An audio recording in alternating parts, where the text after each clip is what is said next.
Hey, how's it going, everybody? This is Joey Galvez, one half of your host of Explain Yourself, and I want to let you guys know about a really cool book from our friend of the show, Eli Shockey. This one is called The Greylock, and it's a story where magic is a commodity. Potions are sold at corner stores. Orcs and dwarves earn a living in cubicles, not on the battlefields. But there are those who resist the house's magic's laws. Branded a criminal and forced to live as a wand for hire, there is a spell slinger they call the Greylock. Check this one out. You guys can pre-order issue 3 right now with code JAN241939, and make sure you guys are heading over to your favorite LCS and letting them know that you want Greylock number 3, and maybe pick up the first 2 issues. You could do that at the Scout web store. So make sure you guys are grabbing the Greylock number 3, JAN241939 at previewsworld.com. Okay, everybody. I have something really cool to tell you about. If you haven't heard yet about Anchor, it's the easiest way to make a podcast. Let me explain here. It's free. There are creation tools that allow you to record and edit your podcast right from your phone or computer. Anchor will distribute your podcast for you so it can be heard on Spotify, Apple Podcasts, Stitcher, and more. You can make money from your podcast with no minimum listenership. It's everything you need to make a podcast in one single place.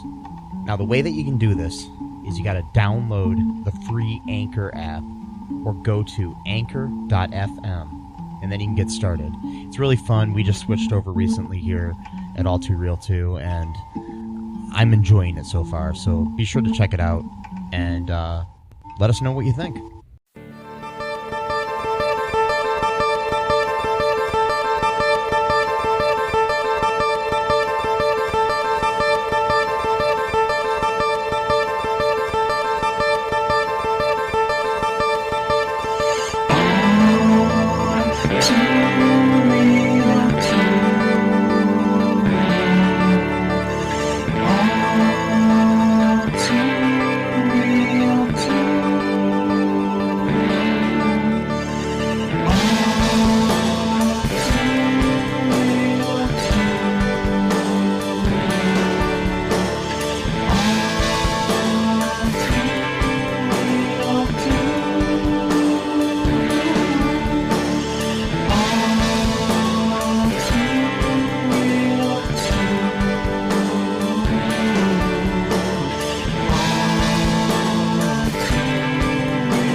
Okay, everybody, welcome to the All Too Real 2 podcast. I'm your host, Michael E. Cullen II, and with me, as always, is my co-host, the fabulous Matthew Haas. Hello, hello, hello. That was very fabulous. Thank you. You're welcome. Appreciate your feedback. Oh, no problem. On a scale of 1 to 10, I give that a 7.5. All right. You're getting up there, man. I'm getting up there. Cool. One day. One day. Okay. Anyways, today we're going to continue on our little trail of tears. Wait, no, that's not right.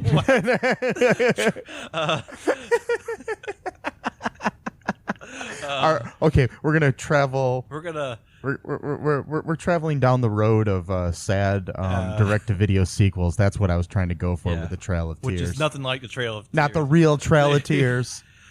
It's a Trail of Tears, not the Trail of Tears. It's on a much less lower stakes. Yeah, less dead people and stuff. Anyways, which applies to some dead people involved in. I mean, I'm sure maybe. I think someone in the process of making direct-to-video sequels or just sequels in general, somebody's died. Yeah. Like, this is what I'm watching. This is it. This is what my life has come to, type of thing. Mm-hmm. Or this is what I'm directing or acting in.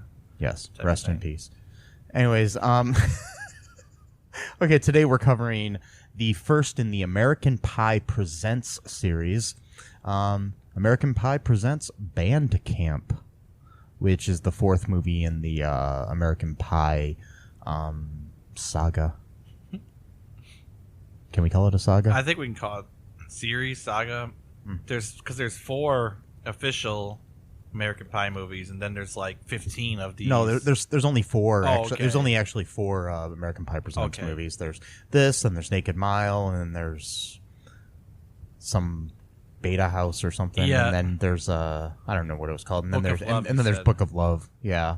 See, I would always forgot that it was called American Pie Presents. I would always just call it American Pie and then Band Camp. Camp. Yeah. Because to me, American Pie Presents, that sounds weird because American Pie is a movie about things. So how can a movie present another movie? I don't know, whatever. And then, Yeah. Well, I think they were trying to go for this whole like National Lampoon sort of thing in a way, but they did still connect it to the same high school and the same, families and stuff, and some crossover characters.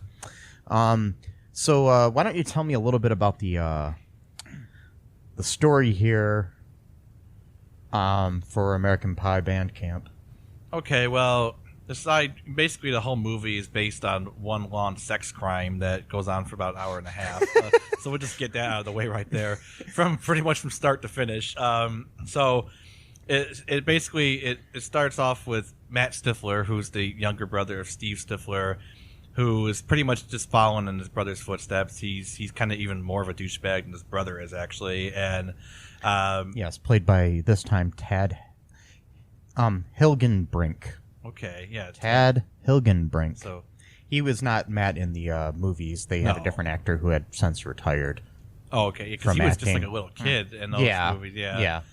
And so basically, it starts off with they're going to the graduation for the seniors of that year, and they're going to do a prank on the band because in this movie, apparently there's like a complete all-out war between the football team and the band, which they refer to as the bandeez. I don't really understand. I mean, I know that like every high school, obviously the jocks, look down upon like stuff, people like inquire, but like this movie almost depicts it like it's almost like you're on one side or the other, like it's like like almost like a war. But anyway, so and it wasn't like that when you were in high school. No, I mean, yeah, some people would make fun of you if you're in a band, but it wasn't like it was like I'll get into. I don't want to get off track. Basically, Yeah. So they Matt Stifler and his 2 buddies who are on the football team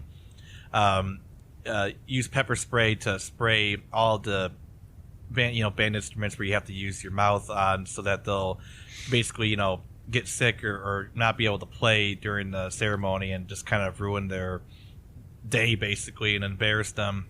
And Matt Stifler ends up stealing what he thinks is a dildo basically, and he puts it in his pants, but it kind of like I guess touched up against the pepper spray bottle, so that started leaking in his pants. So then he starts feeling all terrible basically because of that. Then he's trying to wash. You mean it's not comfortable when you get pepper spray on your? I don't think so. On your I wouldn't know. genitals. I wouldn't know, but okay. I would think not. Note to self. Okay. Anyways, yeah. So he's washing himself, and then one of the guys from the band ends up falling over and accidentally pulling the curtain down, and everyone can see him basically, going to town on this water fountain. And then, so this begins what I think is like the simultaneous underacting and overacting of the actors in this movie, where the band leader goes Stifler in the most stereotypical dumb. Yes.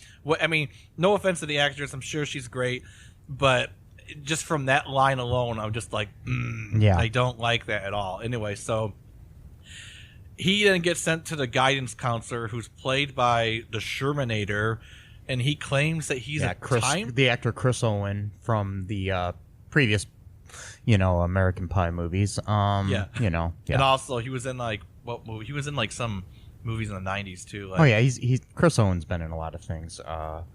He was in Black Sheep, I know that, and then he was in some movie in the 90s where he played like one of the main characters. Anyway, so yeah, he's been in several movies like October Sky, Van Wilder. Yeah. Pretty sure. Yeah, back in the day he was in what was the name of that? Angus. He was. That's in right, that. Angus. He was like the best bud. Yeah, that's right. Okay. Yeah. I've seen that movie like 100 times. I should have remembered that. But yeah, I used to have that movie on VHS, and then I lent it to somebody, and they never returned it. Anyways, every time I think of that movie, that's what story. I think. Yes. Yeah, I remember because he told that story to me like yes. over the years. I'm like, wait a minute, that story sounds familiar. I have yet to replace it, but I think I have the DVD somewhere. You can borrow that. I think I've got. I don't know. And it's okay.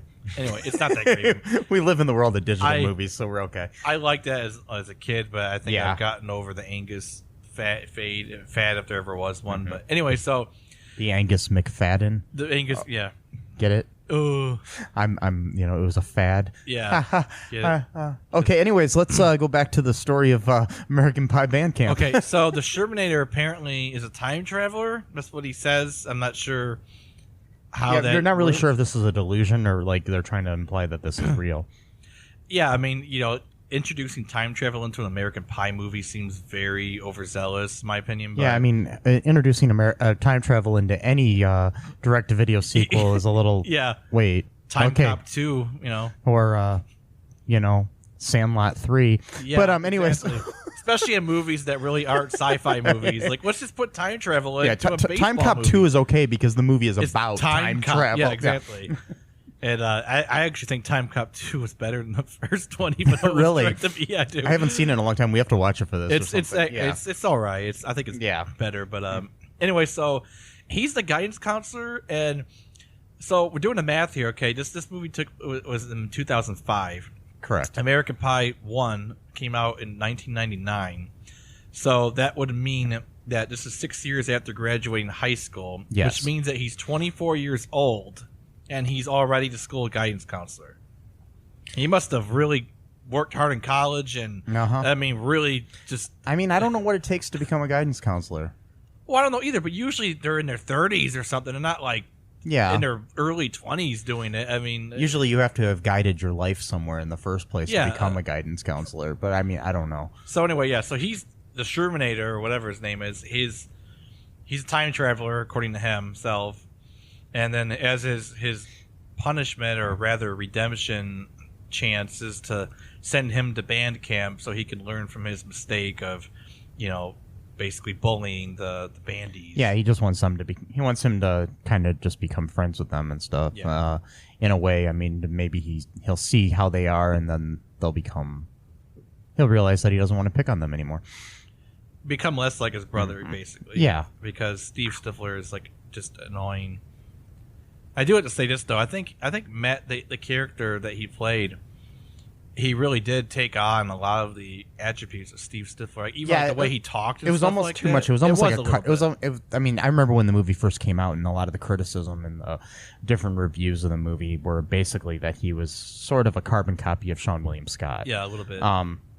Which I agree. I mean, he kind of did do the whole, laughing, like the little Stifler chuckle, whatever, and the snarl, and stuff like that, and the whole like raising the one lip sort of thing, and annoying, irritating crap, yeah, stuff I really want to see, but not really. But. Yeah, I mean, but he actually, I mean, the thing is, the difference between him and, I mean, I think maybe Sean William Scott's a great actor. I think he's awesome, and I think he plays Stifler really well. The thing is, Stifler is good in small doses, and even this Stifler, but he did. I think about halfway through the movie start to bring some more depth to the character than you saw in previous movies, just because there wasn't enough time to give him depth. I mean, American Wedding and American Reunion, you get a little bit more depth into Steve Stifler. But yeah, I know it's just an interesting choice that they went here with. Yeah. But yeah, so then what happened in the movie? Well, he goes to band camp, and he's well, before that, I want to say this is like, there's something about overacting where you almost think the audience is too stupid to know what's going on, so you have to announce what's going on to the audience as they're actually seeing it happening. Like, for example, when apparently the Stiflers are independently wealthy, because I'm not sure if his mom has a job or not, but apparently they've just got thousands of dollars just laying around to buy stuff at any time that you want to buy it. I mean, he bought all the spy cam equipment. He went to this website called Spy Chest, and it's Spy Chest because as the site loads up and there's a huge logo on his computer screen that says Spy Chest, he goes, "Oh right, Spy Chest." At the time of the movie's release, the website spychest.com was a real website at that time. Okay, wow. You could actually buy that stuff. So he actually went to a real website. It now redirects to some other website that doesn't have anything to do with that anymore. It redirects to a website,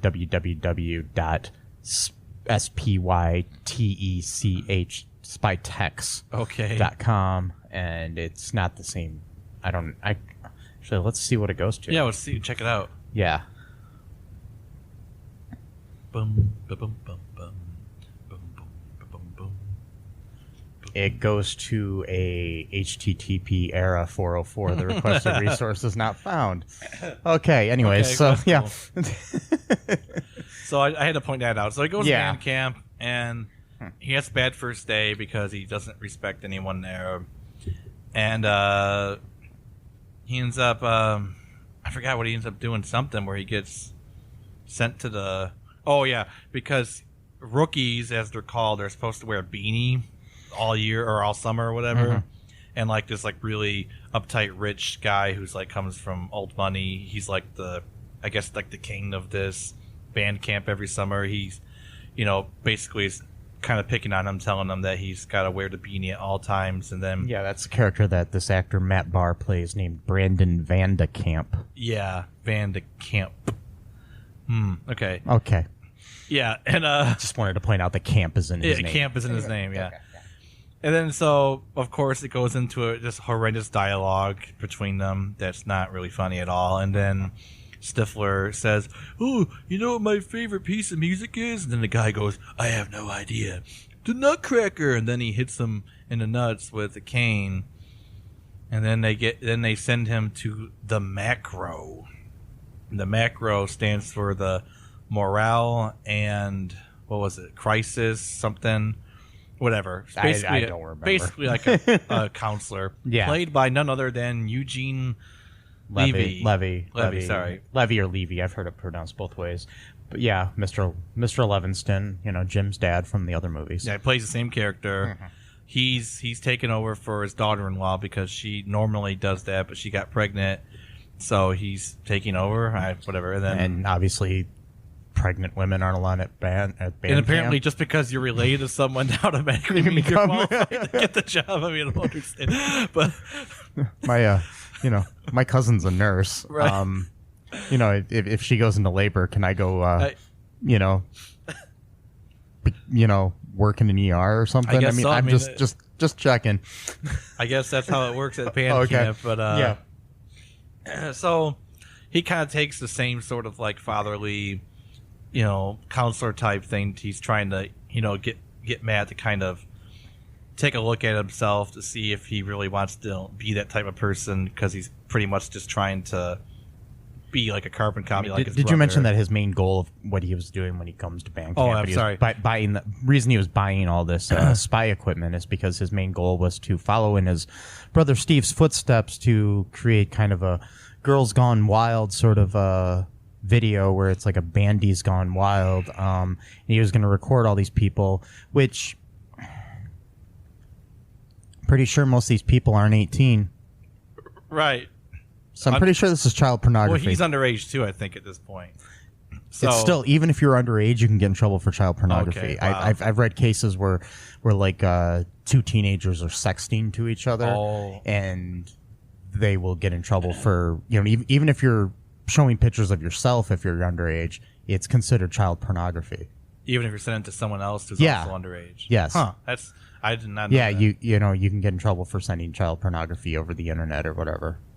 So So basically, like I said, it's this movie's like one long sex crime after another. But apparently now child pornography is also in the mix of it too. Yes. So, and then, by the way, this is seen as something funny too. This is not even seen as something that's bad. I mean, this is 2005, but still, it's only 13 years ago. Yes. And then I could see why it was direct to video, but and then so he bought all of this like $3,000 worth of equipment. I mean, like I don't know where they get the money. Like these things, like one of them was like $300, the other one was like $200. He bought literally everything on the front page, and the cheapest item was $100. So I'm not even sure. Yeah, I think like one of the things he bought was like $900 or something. Like, I don't know. What the hell? what are you guys doing? Like, whatever. And then, so he wants to set up, his little task or whatever, and he's picking on his roommate because he's a bandy or whatever, and makes him stay in the closet, which is like total dickhead move right there. Yeah, he takes the whole room to himself and then has his roommate stay in the closet. And that character is named Ernie, played by Jason Earls, who people may know from the Hannah Montana TV series. Oh, okay. Actually, he played Hannah's, or Miley's brother or whatever on there. And he's actually older than me. That actor. Oh, wow. Yeah, he was born April 26th, 1977. And when he was playing a teenager on Hannah Montana back in the that show ran from 2006 to 2011.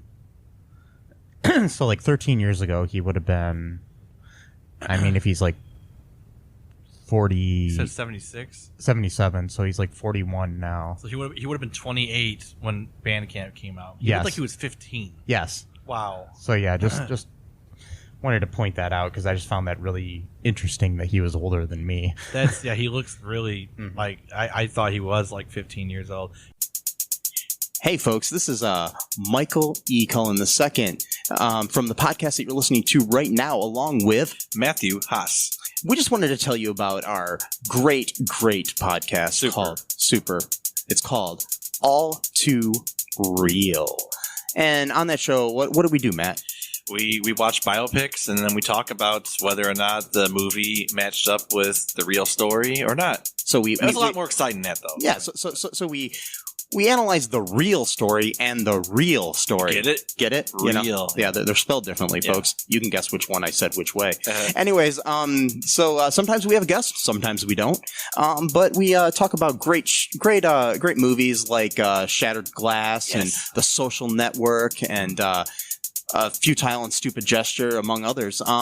Those are some of the ones that we've covered so far, and we're going to cover a lot more. So please subscribe on Stitcher, Apple Podcasts, Google Podcasts, wherever you find your great, fun podcasts. And be sure to share it with your friends. Do it. Do it. Do it. And make sure you're not afraid to get all too real. Bye-bye. Can I kind of go on a tangent? Even Yeah, though sure, it's go not ahead. It's not really the timeline's not really. I can't talk right now. Whatever. It's not part of the. It's not a linear timeline tangent. Mm-hmm. Oh, go ahead. I got the words just finally slip out. Okay, so when him and his buddies are at some diner or whatever, and he's telling them about his plan. Yeah. And then At Dog Years. Yeah, Dog Years. That Yeah. same restaurant where where all the Everybody buddies hangs out play. with. Yeah.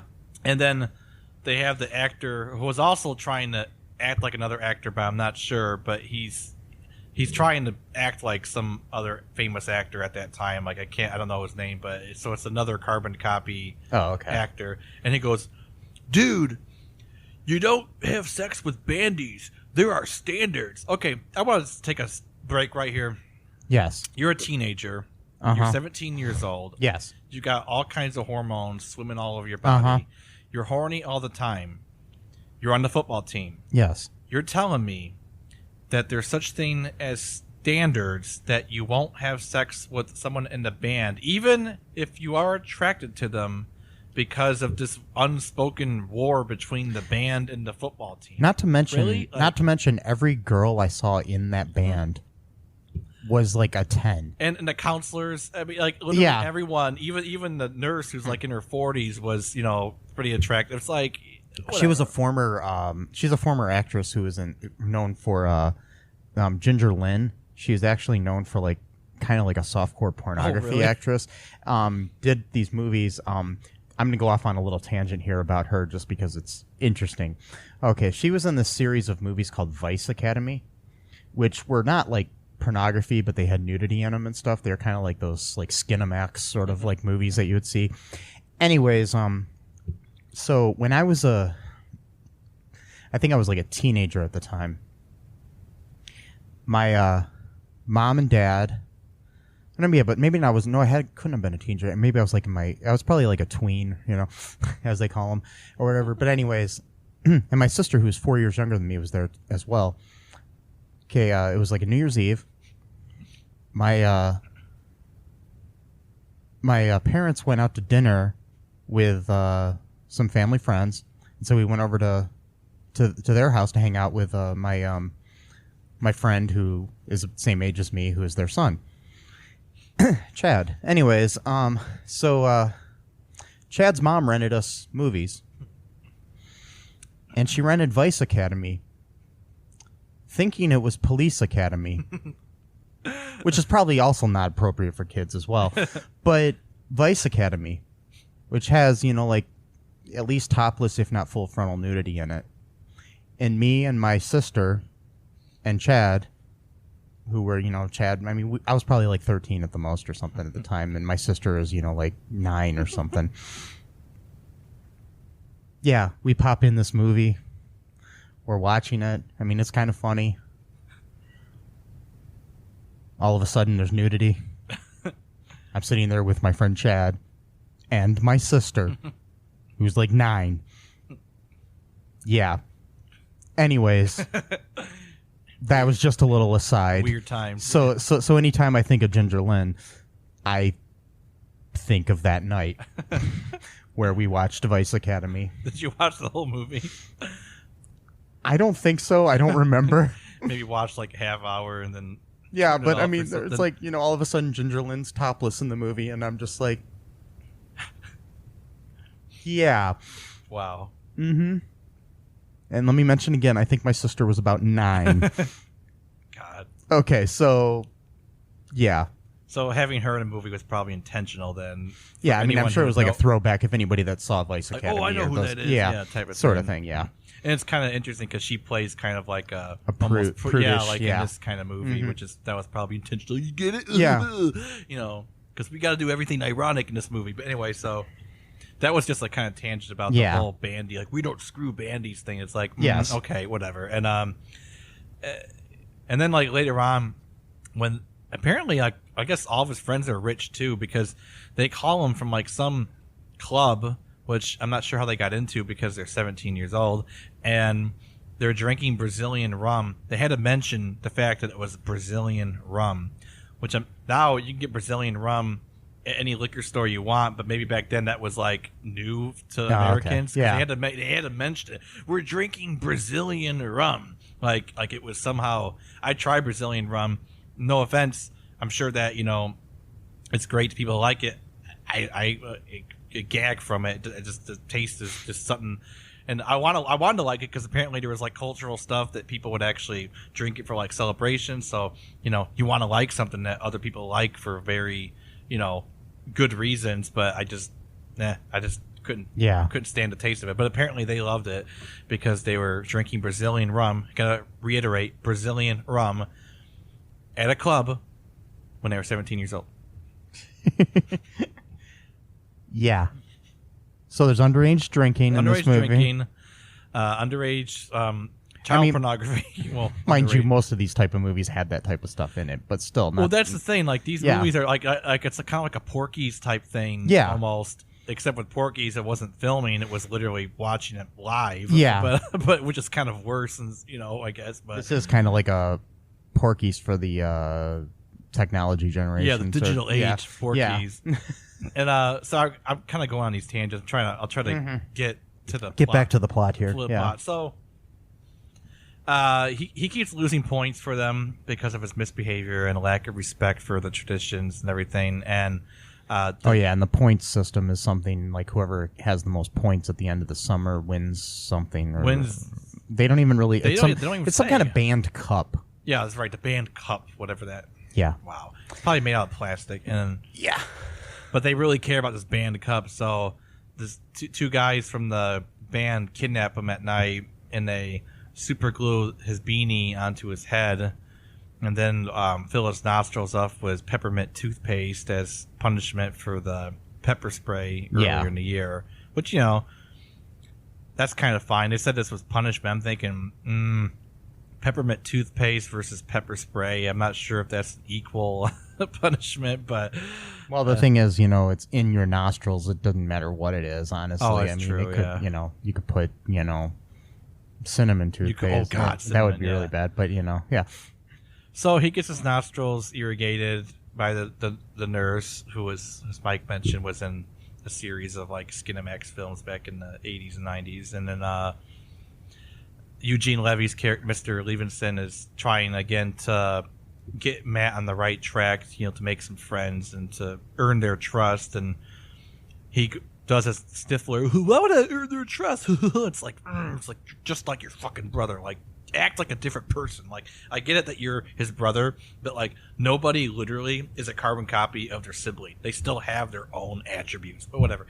And I'm getting irritated here because I watched it 4 times this week. I don't know why I watched it 4 times because I really wanted to say stuff about it, so I wanted to like memorize everything I could from it.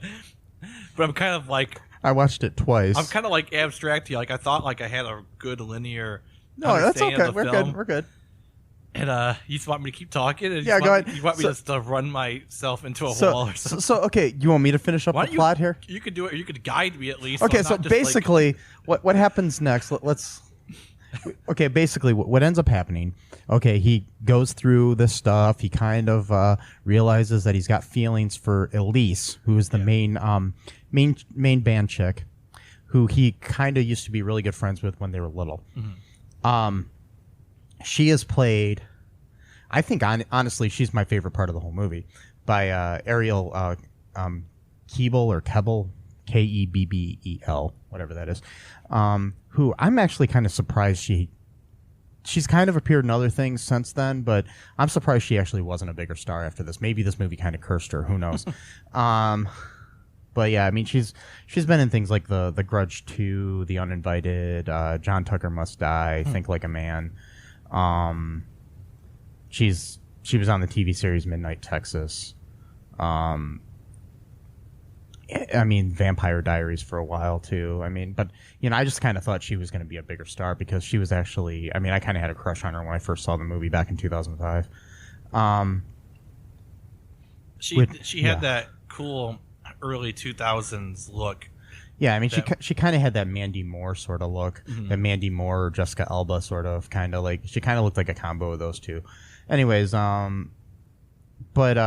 anyways, he kind of starting to have feelings for her. You can tell that, and I think like the second half of the movie, I want to say that I mean, basically, I think the chemistry between her and Ted Hilgenbrink is actually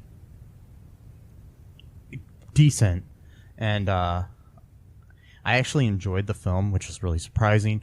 I remember when I first saw it back in 2005 when it came out on video. I was working at a Blockbuster Video, and I remember renting it and thinking, God, this sucked. But now I actually liked it better now for some reason. But I mean, it's like I'm still unsure as to why I liked it. I mean, is it good? No. Is it as good as the theatrical films? Not really. But around halfway through the film, it actually begins to find its own voice and heart, I think. It's kind of its own thing after a while. It's not necessarily just a carbon copy of the movies like I thought it would probably end up being. But basically what ends up happening is, of course, he gets caught videotaping the kids because they are kids. Yeah, they're kids.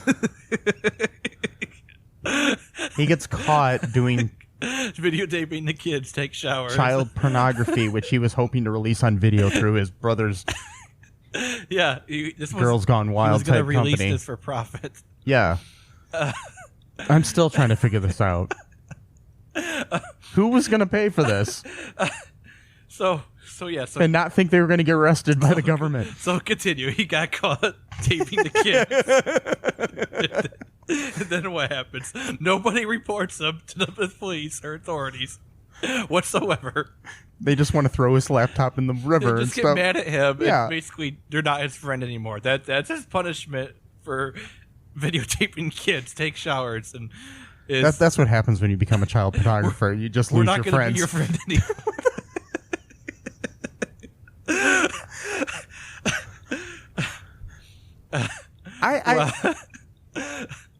I'm still just stuck on this. Anyways. How in 2005 did they think this was okay? Just the way you said it, you got caught taping the kids. The kids. Because they are kids. Yes. Because that's the thing, too. We don't know how young some of these people are. He's 17, but some of them might be 14. I mean, even if he's 18. Right. Or that'd be worse if he's 18. But still. And even if some of them are, I don't know. It's just still weird. I don't think all of them are 18. No. I mean, the actors playing them obviously are. Well, I mean, some of them are almost 40, but not really. No, I'm just joking. No, he was 28. I know, I'm just joking. But...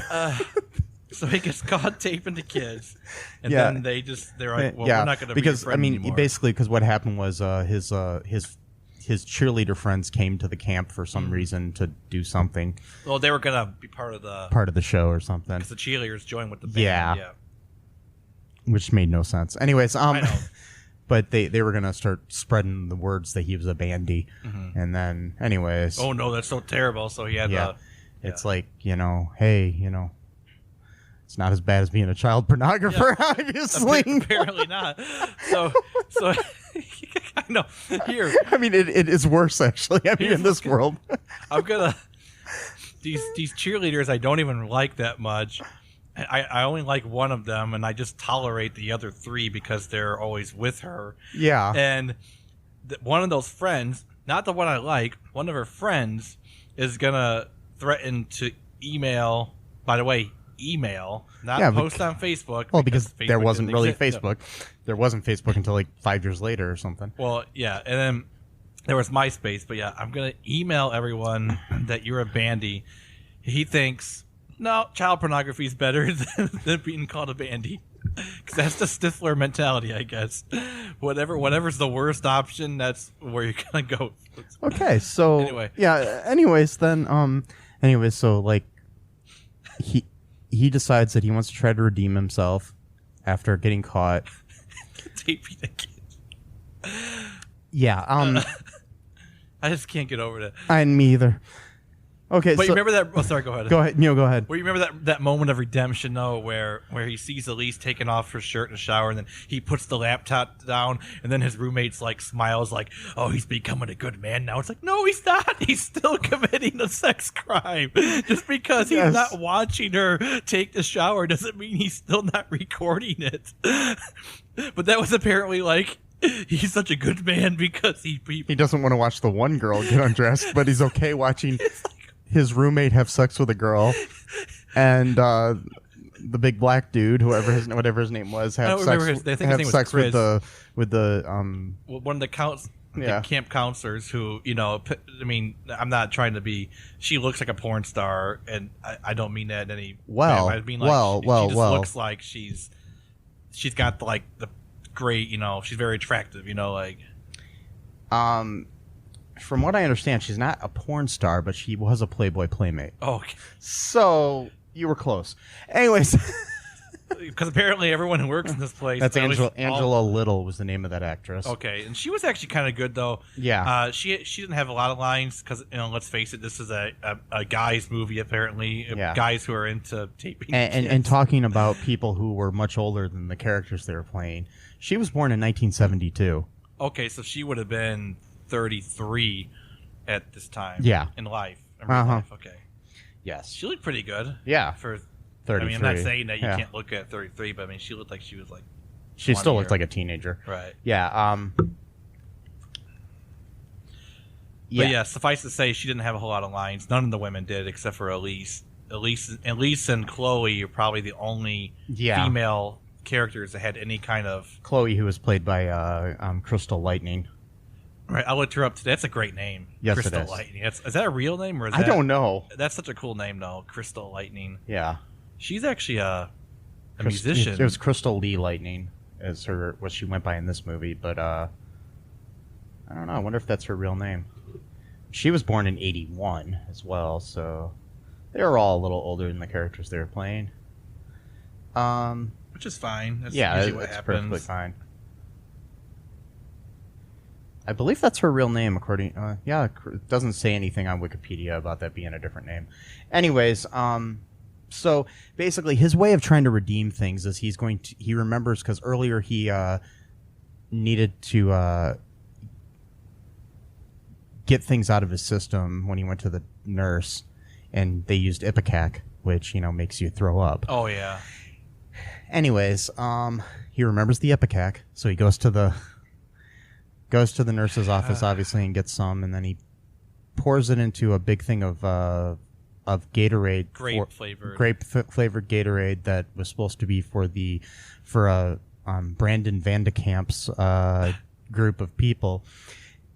And then the big dude and his Asian G friend, he was very over the top, wanting to be like a hip hop gangster. Yeah, gangster. They even say that in the credits later on, where he says like you're Asian, your dad owns a Chinese restaurant, and you grew up in the suburbs, you're not a gangster. Yeah. And then he's like, oh, that's okay. Yeah, that was the actor Young Hee Lee, who played Jimmy, is the name of that character. Yeah, his nickname is Horn Dog. Yeah, because he played a horn. No, that's not the reason why. But he did play a horn. Oh, he did play a horn, yeah. Yeah. We're kind of skip around a little bit. Yeah, go ahead. Well, because we missed a very vital point. In this Oh yeah, movie. what was that? When he tells him how he got the name Horn Dog, because he said that he had I sex forgot with- that was the crucial to the whole plot. I mean, you can't skip that. I mean, it's such a good. Because he said he had sex with an oboe once. Oh yeah, because then there was a scene where then Matt decides to try to have sex with not Matt who's sitting in front of me, but Matt Stifler. I wouldn't do that. Yeah, he wasn't in the movie. Anyways, he tried to have sex with an oboe, and then got his junk stuck inside of it because he was allergic to the what is it called? Oil that he was using the to- oil for the to lube it up. Yeah. And then Horn Dog, of course, tells him that he was just joking. Which can I skip around again? Yeah, sure. Go ahead. We're kind of going all over the Well, place. it's okay. This movie has so many weird things to it that I don't think were intentionally meant to be weird. Yeah. But when you actually listen to them and you start shaking your head like, did the writers really think this through? Like, for example, the whole, like, we could see the word spy chest completely on someone's computer screen, and he's got to go, oh, spy chest, all right. Like, you don't know. That's one thing. Okay, so Horn Dog is telling... Makes you wonder if that was a product placement thing or something. It probably was. Yeah. He probably paid for it. But so Horn Dog, what's his real name?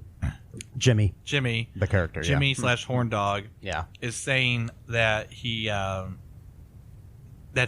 got his nickname because he'll put his thing into anything, and he once had sex with an oboe. Okay, whatever. That establishes why his name is Horn Dog. Okay, fine. Yes. But then when Matt Stifler is trying to do that same thing, Jimmy / Horn Dog finds him, turns on the light, and then sees what's going on. And then Matt Stifler is going, turn off the light, what the fuck are you doing? And then Horn Dog / Jimmy, because now I think it's established as his name should just be Horn Dog, and Jimmy's like his alter ego at this point. He tells Matt Stifler, oh, I was just making that up. Okay. Usually when people make something up, it's something that they had wished they were done because they want to have bragging rights, even though they have not done that thing. Why would you brag about that? Why would you make up a story that you're intending to brag about having sex with an oboe when in fact you had not had sex with an oboe? I think establishing that you did not have it's like a teenager saying, "Oh, I had sex with that cheerleader, or I had sex with that celebrity, or." Having sex with that oboe. Wait, no, one of those isn't right. Just saying. Or somebody, you make up a story and you're like, yeah, there was that time I met Michael Jordan, or something that makes you seem kind of cool. And that time I humped a soccer ball. I mean, it's like, what? No. It's like, why would you brag about that? So anyway, so that happens. And then, Eugene Levy's character, again, has to try to counsel Matt into, being somewhat of a decent person, if that's even at all possible at this point, because let it be established again, he is engaging in child pornography for the entire summer. And having sex with band instruments. Yeah. And also, too, forced underage drinking.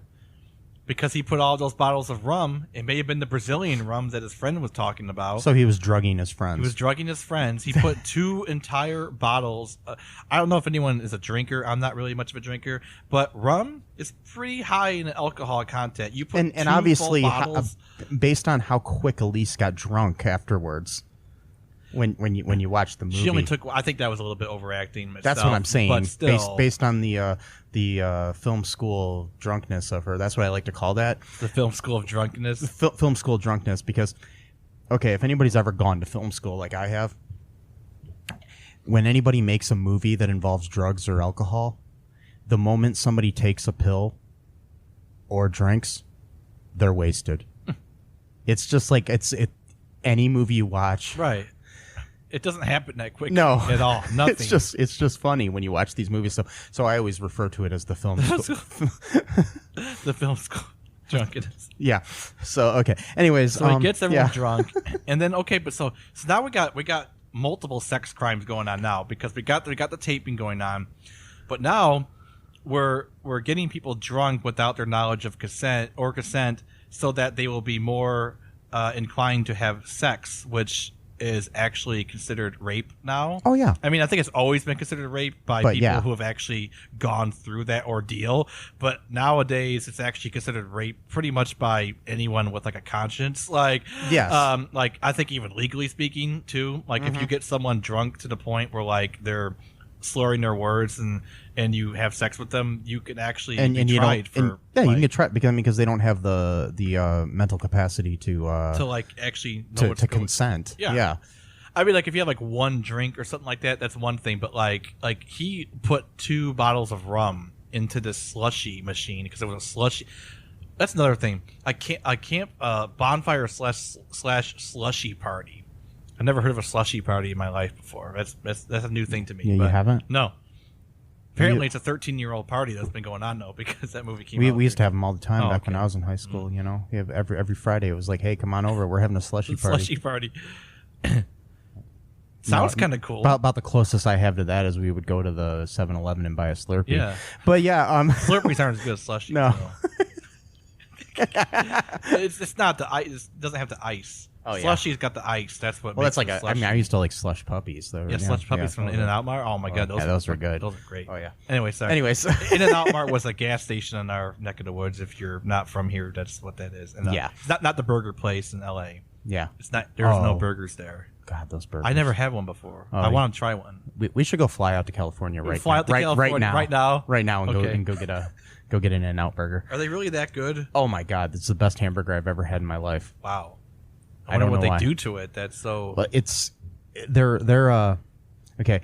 If In-N-Out Burger would like to sponsor this, please contact me at all2real2podcast@gmail.com. Anyways, In-N-Out Burger, it's family owned, the whole chain, and they have their own farms and stuff, from what I understand, where they raise their own cows free range, and they use that meat for their burgers, and they also grow their own potatoes and stuff like it's all like fresh, and they fresh cut fries. The fries are even better than the burgers in my opinion.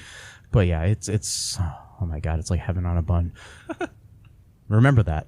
In-N-Out Burger, heaven on a bun. Oh, if you would like that's to, good. yes, if you would like to sponsor us, In-N-Out Burger, please contact me again. That is all2real2podcast@gmail.com. Anyways, so yeah. Anyways, the whole thing. I mean, it's kind of crazy, all the crimes he commits. I know. I mean, he gets away with all of it. There's no legal ramifications whatsoever to anything he's done. But then again, he is a white male. Oh, that was a good one. Yeah. So, I mean, he kind of looks like that. Like a lot of these kids that get away with. That's right. He does kind of look like rape and murder, basically. Maybe he had to have a certain kind of face, or Yeah. something like that. A really obnoxious one that I just want to hit. Yeah. But anyway, But yet somehow Brandon Vandekamp is the bad guy. Exactly. Well, that's the thing too. He is kind of an asshole, but at the same time, But he's not committing child pornography. he's not committing child pornography, and also in his defense, he is living up to tradition. He's following the rules of what this camp is supposed to be. He comes from old money. He is a dick. He is that kind of character, but people like that though.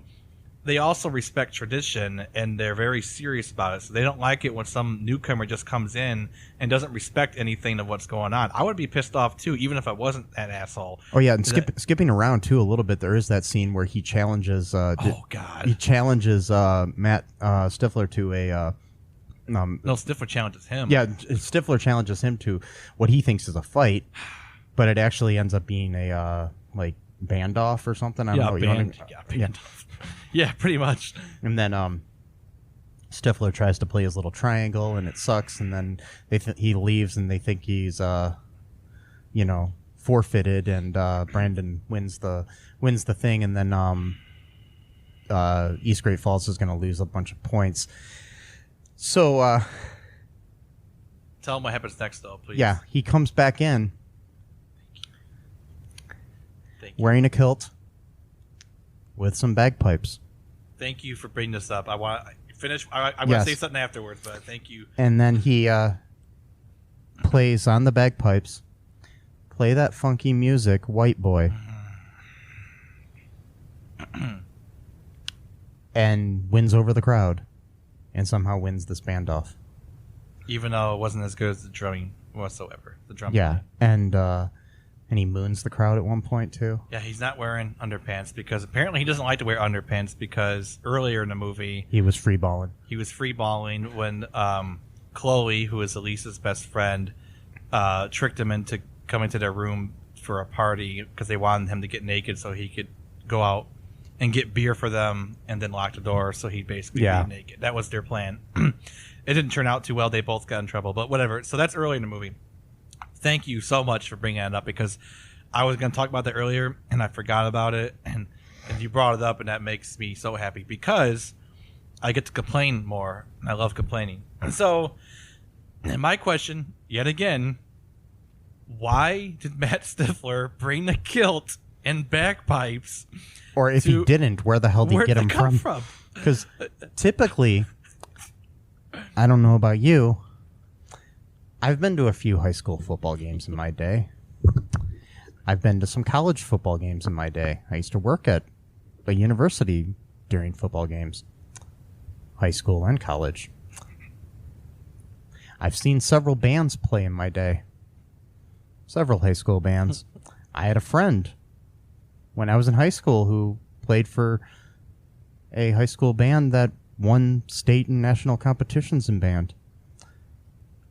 None of these bands had bagpipes. None of them. Why would there be bagpipes at a band camp? I don't know. I'm not into music. I don't know. You're more into music than me. Would there be bagpipes? And I don't think so. In At a a high school band band, camp? no. I mean, the closest I had is pretending to play the trombone for 3 years.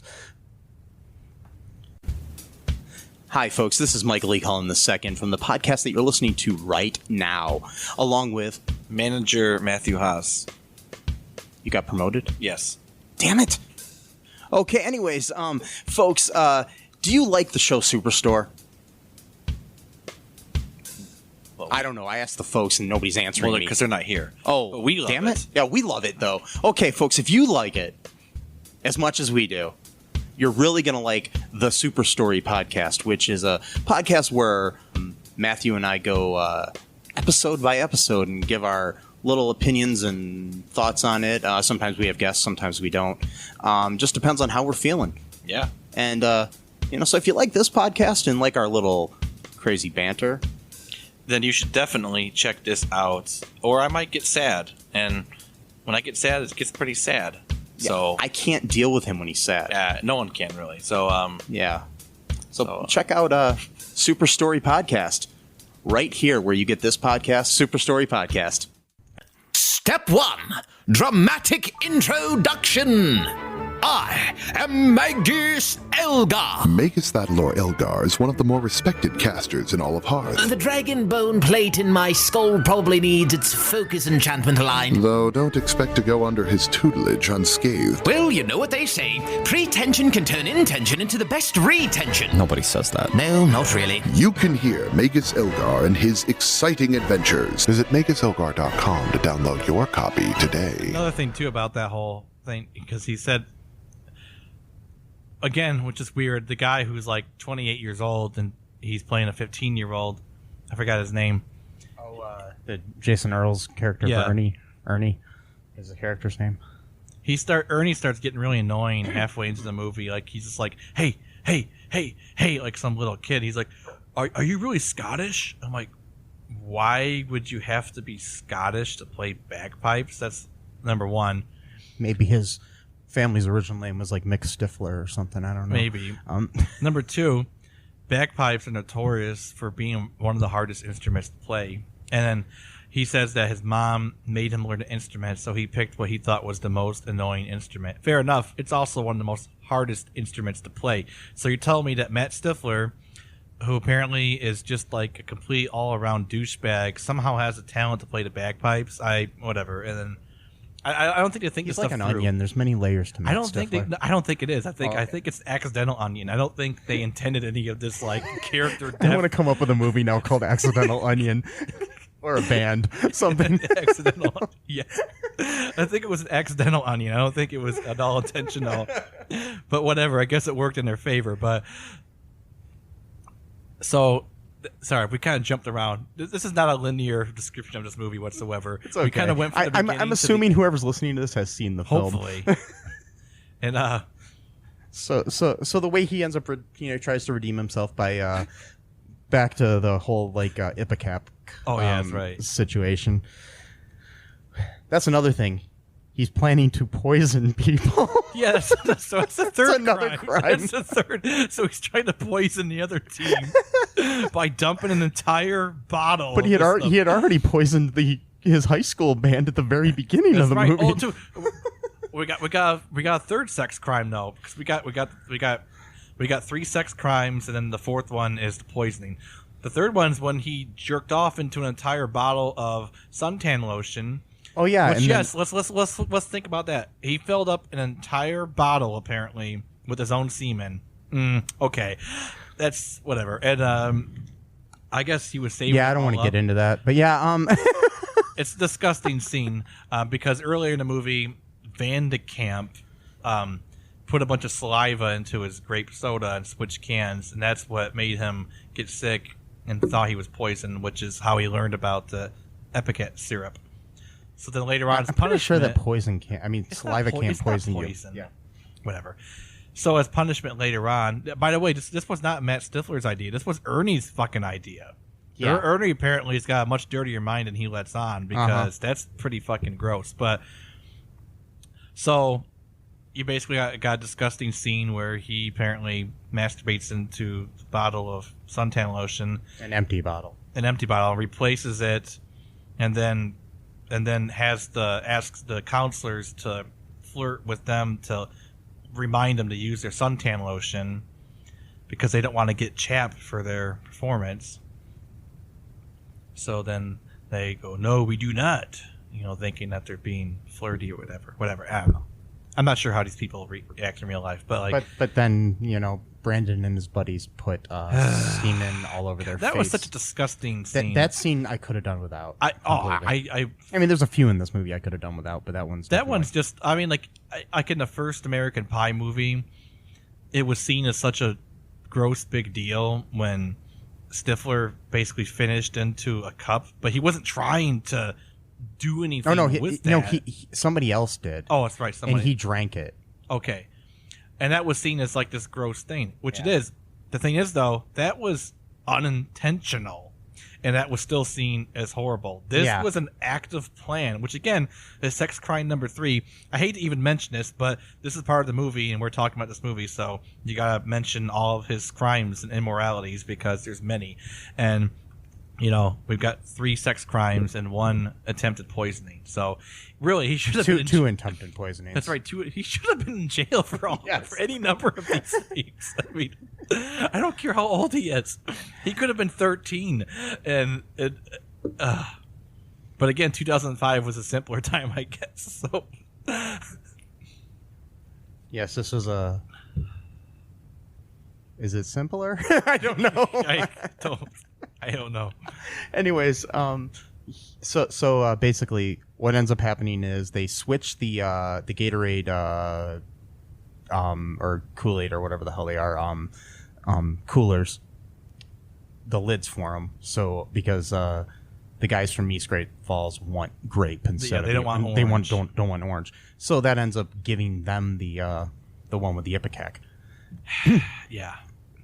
The other team, of course, gets to go first, and they do their little brilliant performance. It was actually pretty good. Yeah, and then right when East Great Falls is about to go out and do theirs, they all start vomiting purple drink. Which I gotta say something about that, though. I mean, this was an entire bottle dumped into a huge cooler. I mean, wouldn't it kind of... I mean, dissipate in there. That's what I'm saying. Yeah. Like, it's not like you're drinking a whole bottle to yourself. I mean, it's like it's moved around the whole.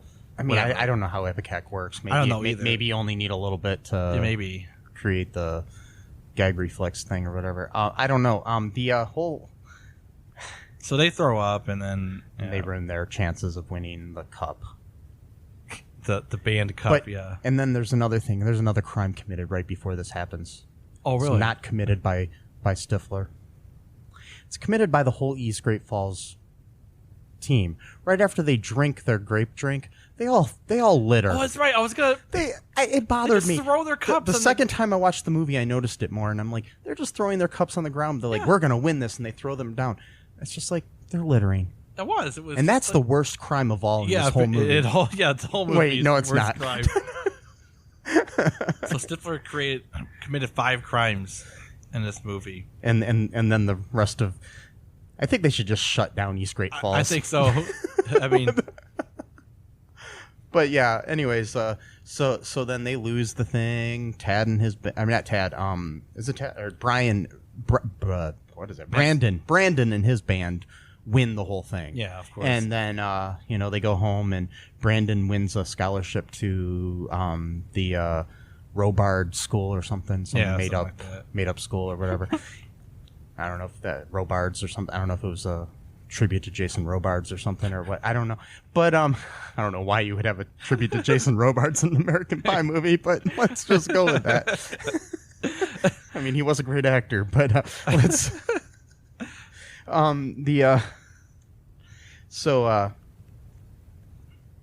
anyways, Matt decides he wants to redeem himself. This time he deletes all of the video when he's watching it, and he starts to realize, I love these people that I've exploited. Yes. So I guess in a way he really didn't commit his child pornography in the end because he didn't distribute it. He deleted it. Hey, you could go back into the. If you know what you're doing, you can go back into those hard drives yeah, and you can find it. It's still there, man. Unless you destroy it completely. Like even then, you can still somehow find it. I'm sure. Probably. No, I'm just joking. No, but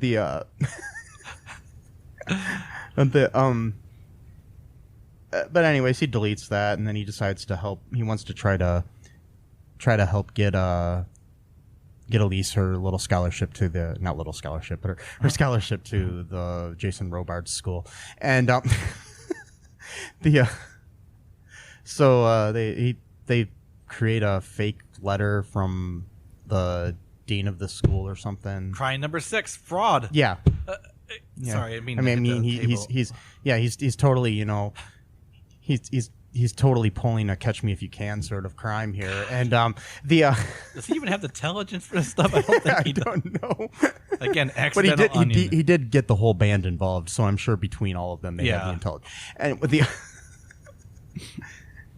he gets him he gets her the little letter, and then she goes and finds out that it's not there, and then she goes outside after breaking her heel and stuff, and cutely falling and stuff, and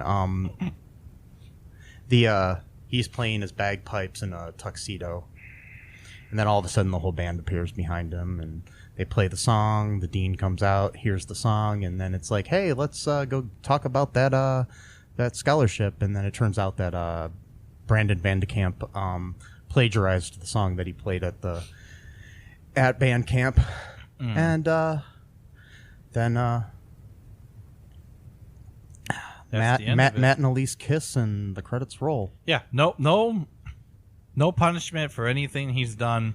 Okay. Completely not culpable whatsoever. He gets the girl even though he filmed her taking showers. So let's take this into account. What's the moral of the movie? The moral of the movie is if you look like Matt Stifler, you could pretty much get away with anything as long as it's 2005. And you're a white male. Well, I'm pretty sure you could still get in trouble if you're a white male. Possibly. I mean, if I go off and maybe shoot not someone, today, though. Well, maybe not today. Because, Anyways, let's not get political. But okay, so the moral of the lesson is you can poison people, you can litter, you can, take kids. You can drug people. Yeah, you can record kids having sex and getting naked without their permission or knowledge. Which even if they did give their permission, still it gets still off. Yeah, it would still be child pornography even if they gave permission. Like, they don't have the. They said it was totally fine. That makes it okay. No big deal. No. So basically, the thing is, it's like, okay, commit sex crimes, poison people and litter, and nothing happens to you. That's Bandcamp for you. Yes. So, would you recommend this movie to anyone? Morally, no. Either way, it's a terrible lesson. It's such a terrible lesson. I did like the movie, though. I don't know why. It has a weird charm to it. I think it's because it's 2005, and for some reason that year. I mean, because honestly, if you watch any of the American Pie movies, not just the direct-to-video ones, there's a lot of kind of moralistically crazy things going on, like, a lot of spying on people, recording them without their knowledge. Even Jim did that in the first one. In the first one, he records the foreign exchange student chick, Nadia or whatever her name is. Yeah, the Shannon Elizabeth character, who later got with Shermanator. Yeah, later on. I think. Yes. Yeah. So. Yeah, they're all very questionable, but this was a simpler time, as you said, so it's hard to say. But I will tell you that, I mean, the movie starts out a little rough, very carbon copy Stifler and all of that, but I think about halfway through, the chemistry between the two leads kind of saves the movie. If you had other people cast, it might not have. I mean, one of the people considered for the role of Elise was Rachel Bilson. Here's a little bit of trivia here that we got. Like I said before, the website Spy Chest was a real a real website. Yeah. Hilgenbrink really did bear all in his scenes where he was naked. Yeah.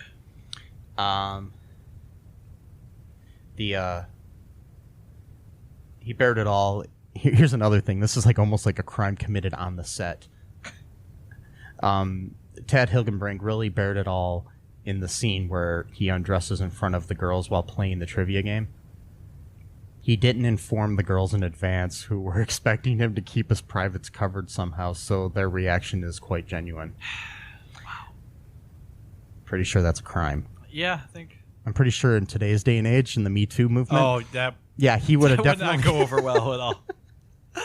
And I think that's a good thing, actually. Because yeah, I do too. That kind of antics. Ugh. Yeah. Yeah.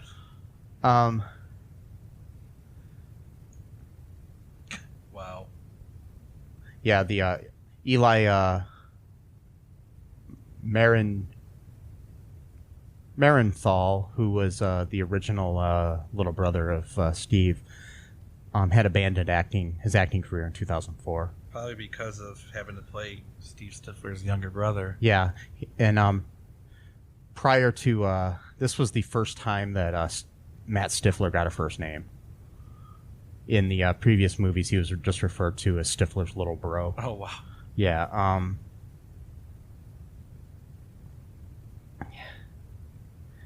Jason Earls, who plays the nerdy Bandcamp member, Ernie, he went on to star in the family-friendly Disney Channel show Hannah Montana, as I said.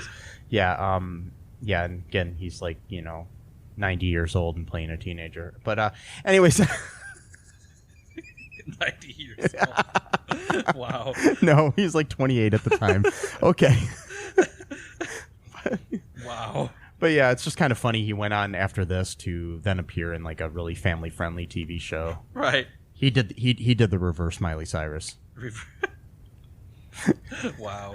Yeah, because Miley Cyrus kind of went all crazy and raunchy afterwards. Right. He kind of did it first, and then which is kind of funny in this day and age because somehow he was okay to make this movie and then work for Disney. But today, you'll have somebody like James Gunn who makes like bad jokes who gets fired from Disney. Right. Kind of a reversal, yeah. Yeah, it's just kind of weird. Maybe this movie is what kind of like triggered this like questioning of his life. Like, did I actually just make a movie where like multiple sex crimes were committed on a daily basis? Yes. I took part in some of these crimes. Yes. By helping them. I mean, I know he's just an actor in the movie, so we can't blame this, No. This guy for it or anything, but it's just kind of funny that he would go on to be part of this, But then again, like, there's this one actor on The Sweet Life of Zack and Cody or whatever who had actually killed a man. So it's not like there's not a history of this type of thing in Disney. Right. And I mean, Disney himself was possibly an anti-Semite. But anyways, we're going to just go. Yeah. So we'll save that all for another day. But so yeah, I think that's about it. Anything else you want to say about the movie before we wrap this up here? I've said everything I need to say. Okay, so if you have a time machine and want to go back to 2005, obviously the morals were different back then. I'm not saying you should go back and commit sex crimes. I'm just saying if you look like Matt Stifler, you might be able to get away with it, and by no means do I suggest that. Okay, this has been the All Too Real 2 podcast. Make sure you follow us on social media, give us money if you can, and all that good stuff. I'm done right now. Bye-bye. Take care. Thanks for listening to All Too Real 2 podcast, a Cullen Park production. Produced and edited by Michael E. Cullen II. Music by Matthew Hawes. Subscribe and share the show. Visit us at cullenpark.com.